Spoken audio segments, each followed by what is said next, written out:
উপস্থিত হয়েছে।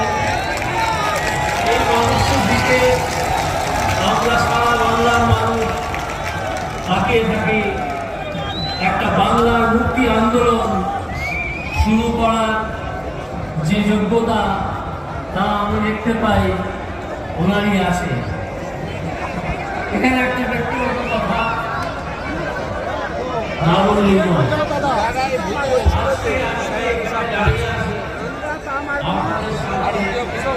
এখনো বেঁচে আছে, জীবিত আছে, তার জন্যে সম্পূর্ণ কৃতিত্ব এই শুভেন্দু।